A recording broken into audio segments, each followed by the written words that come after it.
Saya resmikan terminal baru, bandar udara baru, Morowali. Negara hadir untuk menegakkan hukum, menegakkan regulasi, dan kita perbaiki semua hal-hal yang sudah kita lihat selama ini terjadi. Tidak boleh ada republik di dalam republik. Itu ternyata mereka punya bandara yang tidak ada otoritas Indonesia. Yang berarti di situ orang dan barang itu bisa keluar masuk tanpa diawasi. Tertutup. Infonya tuh aparat keamanan aja tuh nggak bisa masuk. Tapi yang Aparat negara tidak bisa masuk. nggak bisa. Yang jelas di bandara itu tuh tidak ada bea cukai dan imigrasi. Yang paling banyak merugikan keuangan negara itu Pak Jokowi. Yang dia rusak nih fondasi bernegara. Dia harus dilawan. Kalau di situ ada bandara, itu artinya ada kong kali kong, dan bandara itu tidak punya izin atau tidak ada pengawasan resmi. Tetapi kalau orang ingat, sangat mungkin bandara itu memang tidak ada izin, tapi yang meresmikan ada kepala negara tuh. Sehingga negara dalam negara itu atas restu kepala negara yang memerintah Indonesia 10 tahun sebelumnya, sebelum Prabowo jadi presiden. Jadi kita coba bayangkan misalnya kemarahan dari Menteri Pertahanan menyaksikan bahwa ada potensi ditanamnya chips di sekitar situ untuk memantau wilayah-wilayah strategis di Indonesia bagian timur misalnya, kan mesti diduga sampai segitu tuh. Assalamualaikum warahmatullahi wabarakatuh. Nah, netizen di sosial media ya kembali mengunggah apa yang pernah disampaikan oleh almarhum Faisal Basri ya terkait Morowali yang sekarang menjadi sorotan publik, di mana dulu ya bandara Morowali ini pernah diresmikan langsung oleh Jokowi pada tahun 2019. Sekarang baru ketahuan setelah 7 tahun ternyata di sana di bandara Morowali tidak ada yaitu imigrasi dan bea cukai ya. Jadi Faisal Basri dulu pernah menyebutkan Morowali ini sudah seperti provinsi baru negeri Cina. Hukum RI tidak berlaku di sana. Jadi Faisal Basri ya almarhum, beliau dulu pada tahun 2023 sudah mengendus bahwa Morowali ini sudah ibarat negeri Cina di sana. Jadi mereka berbuat apa saja ya, keluar masuk Indonesia, tidak ada akses sama sekali di sana imigrasi maupun bea cukai. Bahkan Menhan Syafri Syamsuddin sampai mengatakan jangan ada republik di dalam republik. Dan ini benar-benar cukup aneh sekali. Di saat pemerintah Jokowi dulu dia yang meresmikan, nggak mungkin Jokowi dulu tidak tahu bahwa kalau di sana tidak ada imigrasi, begitu bebas ya, sampai masyarakat menduga jangan-jangan memang ya pekerja dari Tiongkok masuk ke Morowali tidak ada paspor. Jadi begitu enak masuk ya, begitu bebas masuk. Dan ini tidak mungkin tidak diketahui oleh Jokowi. Jadi benar-benar negara ini rusak kedaulatannya gara-gara Jokowi dan geng oligarki. Jadi almarhum Faisal Basri ya dulu mengaku tidak habis pikir dengan kebijakan pemerintah Indonesia yang terlalu mempermudahkan investasi hilirisasi tambang nikel di dalam negeri untuk perusahaan asing. Nah, kalau kita ingat dulu almarhum Faisal Basri ini ya vokal sekali speak up tentang masalah tambang nikel dan hilirisasi nikel ini. Bahkan Pak Faisal pernah mengatakan yaitu ada aktivitas penambangan dan perdagangan nikel yang dilakukan tidak ada izin resmi dari pemerintah dan melanggar peraturan. Bahkan seperti larangan ekspor biji nikel mentah. Jadi diekspor biji nikel secara ilegal. Dan ini sudah diungkapkan oleh Faisal Basri. Tetapi apa boleh buat kan, karena waktu itu yang menjadi presiden adalah masih Jokowi. Jadi banyak masyarakat berharap ya dengan ada kasus ijazah palsu ini akan terbongkar kasus-kasus lainnya. Jadi tidak salah jika NGO dunia yaitu OCCRV ya melabelkan Jokowi orang ketiga terkorup di dunia. Baik ya, coba kita dengar beberapa komentar netizen di sosial media. Menteri SDM menghimbau, beritanya ada, Menteri SDM menghimbau agar izin smelter yang baru dihentikan. Menghimbau, dia hanya bisa menghimbau padahal dia menteri yang bertanggung jawab. Dia tidak punya kuasa. Ada yang punya kuasa luar biasa, namanya Luhut Panjaitan. Waduh, dialah yang mengorkestrasi ini. Dialah yang memberikan input sehingga Pak Jokowi ngomong seperti itu. Dan saya sudah bertemu dengan Pak Luhut. Dia tidak bisa menyangkal pandangan-pandangan saya. Sebaliknya saya bisa menyangkal seluruh pandangannya. Ini saya buka dan belum lagi ada penyelundupan yang 5,7 juta ton itu. Karena kalau barang itu dilarang pasti ada pasar gelap. Dan yang menyelundup itu petinggi-petinggi. Erlangga Hartarto misalnya. Waduh, sebut nama Pak. Menantunya Pak Jokowi, Bobi Nasution. Saya sebut nama dan nama itu saya dapatkan dari KPK. Bisa dipertanggungjawabkan, memang ada sumbernya, ada dasarnya. Dari KPK. Karena saya juga membantu KPK kan. Ini kan kasus korupsi, kerugian negara ratusan triliun. Cina mengimpor biji nikel dari Indonesia. Ada ternyata Indonesia yang tidak melaporkan. Yang Indonesia bilang nol. Nol, karena dilarang kan. Iya, Cina melaporkan ada. Ada 5,3 juta ton selama tahun 2020 sampai 2022. Dan ternyata bukan hanya nikel. Saya baru dipresentasikan oleh tim dari Kejaksaan dan KPK ya, mata rantainya segala macam. Nah, pada titik ini saya nggak mau sebut nama karena masih diinvestigasi. Kenapa? Kematian yang mendadak ya, ketika pulang dari Medan 1 September langsung muntah-muntah katanya ya, muntah-muntah dan dirawat di rumah sakit. Didiagnosis, dokter mengatakan serangan jantung dan tak lama setelah itu meninggal. Mengapa kematian mendadak, apalagi pulang dari Medan dan baru saja aktivitasnya yang sangat vokal, tapi tidak ada otopsi begitu. Nah, kita semua sehat, ya kita sehat, tetapi masalahnya kita bisa dibuat sakit ini, ya kan? Bisa dibuat sakit 1 hari 2 hari langsung meninggal kan gitu kan. Bahwa sekarang masalahnya kan otopsi apa tidak otopsi ini kan urusan keluarga. Kalau keluarganya menganggap wajar atau ada desakan-desakan bahwa ya ini tidak perlu diotopsi, ya berarti itu tidak diotopsi. Tetapi gini, bahwa masyarakat ini kan patut mencurigai. Seperti kita tadi disebutkan juga, sebelum itu kan Risa Ramli ya meninggal. Ini juga sangat cepat sekali karena begini, Risa Ramli itu dari Rempang itu tanggal 8 atau tanggal 9 September di Rempang itu dengan suara yang masih lantang, tidak terlihat bahwa itu sakit. kanker lagi. Apalagi kanker gitu ya. Itu lalu kemudian beberapa 1 minggu 2 minggu saya tidak mendengar kabar.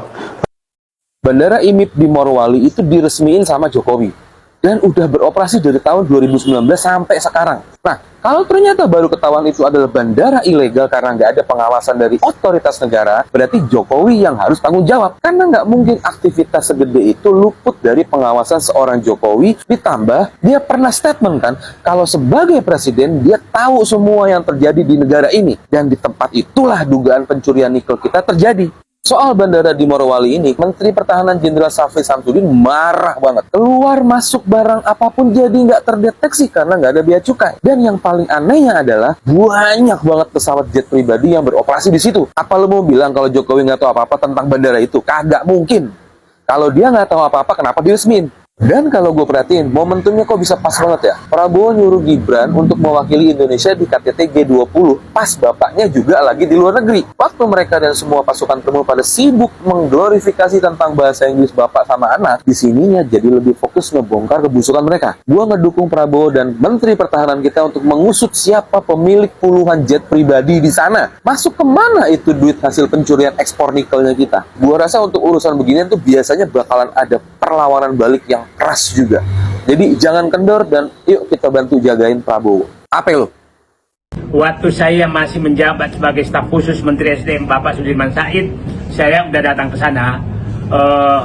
PT IMIP ini di belakangnya adalah PT Bintang 8 yang isinya memang bintang-bintang. Bintang-bintang isinya untuk membangun pusat smelter yang ada di Morowali, Sulawesi Tenggara, Sulawesi Tengah. Itu perbatasan Sulawesi Tenggara, Sulawesi Tengah. Nah, yang menarik PT IMIP ini adalah itu adalah dibentuk berdasarkan izin dari Menteri Perindustrian, bukan dari Menteri SDM. Maka saya dengan Pak Sudirman Said, saya itu kaget kok ada pembangunan smelter tanpa izin Menteri SDM. Nah, setelah saya ke sana, ketemulah saya, ternyata direksinya itu sebagian besar adalah bekas pejabat Kementerian Perindustrian, bahkan bekas dirjennya itu jadi di PT IMIP ini. Nah, sepertinya ada cara mereka mensiasati hukum, karena sebenarnya secara aturan Orang saat itu baru boleh membangun smelter kalau dia punya IUP. Nah ini nggak ada IUP-nya, belum ada IUP-nya membangun smelter yang sangat besar, dan kita tahu pada saat itu bersamaan dengan isu penutupan ekspor ore dari Indonesia, sehingga Cina mencari jalan agar bisa masuk memindahkan smelternya yang sudah ada di Cina ke Indonesia. Nah masuklah lewat jalur tikus ke kekuasaan untuk mendapatkan izin pembangunan smelter. Nah, saya datang situ belum diresmikan presiden, itu awal 2015. Saya sudah datang ke sana. Itu saya jemput pakai helikopter dari Kendari ke Morowali. Nah, itu baru pembangunan semua, termasuk hotelnya, pelabuhannya, itu semua dibangun. Konten ini saya tujukan buat anjing-anjing ternak Mulyono, buat penjilat pantak Jokowi. Kurang bengis bagaimana? Kurang tolol bagaimana? Kurang PKI bagaimana? Mantan presiden yang bernama Joko Widodo, yang kau bela mati-matian itu, di saat dia menjabat sebagai presiden, dia meresmikan bandara ilegal yang terletak di kawasan industri Morowali, Sulawesi Tengah. Bandara yang dia resmikan tanpa pengawasan negara, tanpa ada aparat keamanan. Artinya, negara luar bisa bebas keluar masuk ke Indonesia melalui Morowali. Itulah sebabnya, selama Joko Widodo menjabat, tenaga kerja dari Cina merajalela masuk ke Morowali, yang kerjanya cuma campur semen tapi digaji puluhan juta.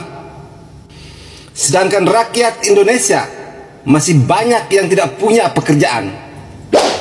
Makanya saya kalau lihat termul-termul ini yang membela mati-matian mantan Presiden Joko Widodo, harga diri kalian itu di mata saya di sini, di telapak kaki ini, bahkan telapak kaki saya lebih berharga daripada kalian. Manusia perusak, kau bela mati-matian, setan kalian. Presiden sebelumnya menurut saya harus ditangkap jika dia benar-benar terbukti meresmikan secara diam-diam bandar ilegal yang ada di perusahaan tambang PT IMIP yang ada di Morowali. Ini jelas merupakan pengkhianatan kepada negara ini. Saya nggak yakin pada kasus ijazah palsu ini dia bisa ditetapkan sebagai tersangka, bisa ditangkap. Karena pada kasus Kereta Cepat Wus dia diselamatkan oleh Presiden. Teman-teman, ini tuh merupakan tanda bahwa negara kita ini sudah dijual oleh mereka, oleh para penguasa yang khianat kepada kita. Diam-diam buat bandara ilegal yang tidak dikontrol oleh negara kita. Bandara ilegal kan bisa bawa apa aja, bisa bawa prajurit, bisa bawa senjata, bisa bawa kekayaan sumber daya alam kita. Apakah kalian akan diam aja melihat negara kita dijual oleh para penguasa yang khianat? Itu ternyata mereka punya bandara yang tidak ada otoritas Indonesia. Yang berarti di situ orang dan barang itu bisa keluar masuk tanpa diawasi. Tertutup. Jauh sebelum isu bandara Morowali viral hari ini, Faisal Basri dulu sudah pernah mengingatkan dengan keras jika Morowali sudah seperti provinsi baru Cina di negara Indonesia. Di sana, hukum Indonesia tidak berlaku. Warga Cina bebas keluar masuk, terserah mereka. Dan ternyata, hilirisasi yang dibangga-banggakan oleh Jokowi, Luhut, Bahlil, dan Gibran itu lebih menguntungkan negara Cina karena pajaknya yang lebih murah. Dan analisa Faisal Basri terbukti benar sekarang. Dan sekarang kita cuma bisa gigit jari, pelangga-pelongo. Dan yang lebih gongnya lagi, pendapat Faisal Basri itu beberapa tahun yang lalu itu relevan dengan pernyataan Menteri Pertahanan Syafri Samsudin. Jangan sampai ada republik di dalam republik. Jangan sampai ada provinsi Cina di dalam negara Indonesia. Hancur republik ini gara-gara Jokowi. Rame-rame masalah bandara ilegal di Morowali dari PT IMIP. Kemudian katanya di situ komisaris atau pendirinya itu Sintong Panjaitan bersama Hendardi, Komisaris Jenderal Polisi kalau tidak salah itu. Sekarang itu kan sudah berlalu, sudah terjadi sejak beberapa tahun yang lalu, dan itu sudah pernah diributkan di media sosial juga. Sudah pernah diributkan di media sosial juga. Tapi tidak ada tidak ada kelanjutan dari negara untuk menutup ini. Malahan tambah bebasnya TK, malah pesawat-pesawat besar sejenis Boeing sekarang sudah bisa masuk. Artinya bahwa TKA yang masuk ke sana dari luar negeri sudah tidak terkontrol lagi. Uang yang keluar pun sudah tak terkontrol lagi. Mungkin saja udah bertonton uang kabur ke luar negeri dari Morowali. Bukan lagi berlembar-lembar, tapi bertonton. Tonton uang sudah kabur ke luar negeri. Sekarang terjadi ada latihan pertempuran lah di sana oleh TNI yang diperintahkan langsung oleh Menteri Pertahanan Keamanan. Kenapa sekarang negara tidak langsung saja menutup bandara itu, tidak boleh ada pesawat masuk ataupun keluar dari bandara itu lagi sebelum ada otoritas Indonesia yang berada di sana? Ini pelecehan terhadap kedaulatan bangsa dan negara. Bayangkan ada sebuah bandara private yang berada di dalam negeri, di dalam negara Republik Indonesia, tanpa ada seorang pun yang mempersoalkannya. Artinya apa? Pasti sudah TKA masuk dari sana, senjata masuk dari sana, uang dari Indonesia pun kabur dari sana. Salam akal waras, segera tutup bandara ini. Saya minta sama Pak Prabowo dan semuanya pejabat yang masih waras akalnya untuk menutup bandara ini. Assalamualaikum. Yang paling banyak merugikan keuangan negara itu Pak Jokowi. Anda tahu akibat nikel dilarang, ya? Nikel dilarang, biji nikel yang dilarang, ya. Biji nikel dilarang. 95% biji nikel itu dipakai untuk perusahaan Cina. Dikasih harga, kan gak ada harganya. Harganya di Shanghai $80. Pemerintah resmi menetapkan buat Cina-Cina itu $34. 95% produknya diekspor ke Cina. Bebas bayar pajak 30 tahun. Tolol itu namanya. Perkarakan saya, silakan Pak Jokowi. Ini saya udah bilang kemana-mana. Bahkan sudah di sidang kabinet terataskan tuh omongan saya itu. Tapi masih dipidatokan lagi. Wah, kita dapat rezeki nombok 450 triliun. Kebohongan luar biasa itu. Kita kan maksudnya rakyat Indonesia, Cina yang dapat 400 triliunnya itu. Jadi jangan main-main ngurus negara Pak Jokowi. Ya, jangan se-naif itu gitu. Menurut saya udah keterlaluan, makanya saya bilang Pak Jokowi itu yang dia rusak bukan karena korupsi zaman Pak Harto, KKN. Yang dia rusak nih fondasi bernegara. Jadi harus dilawan. Harus dilawan. Cuma udah bisa lihat lah. Ada yang beres nih, lembaga-lembaga negara. Polisi kayak begitu. Iya enggak? Kejaksaan kayak begitu. Ya, nangkepin orang. Sekarang nakut-nakut David Lim itu membuat saya pahlawan. Yang bisa menyuarakan itu ya. Suara orang kecil itu. Maaf saya terlalu emosi. IKN tuh alot. Ya sederhana aja. Mana ada IKN dijadikan bisnis? Nggak ada. Namanya otorita. Badan otorita kan otaknya bisnis. Badan otorita tuh otaknya bisnis. Ya, otorita Batam, otorita Jatiluhur, bisnis. Nah, kalau bisnis, itu hitung-hitungan bisnisnya tuh, kalau saya bangun properti di sana, penduduknya 5 juta. Dalam 10 tahun. Nggak bisa saya bikin properti, seperti Ciputra Group itu, bikin properti kalau penduduknya cuma 200.000 dan PNS semua. Mau Ciputra Group bangun kalau seluruh kebutuhan pegawai negeri dia yang bangun gitu. Bisnis tuh bisnis, sama juga benar otorita. Jadi yang mau dibangun Pak Jokowi kan bukan ibu kota sebetulnya. Pusat bisnis baru, memfasilitasi hampir semua oligarki di situ.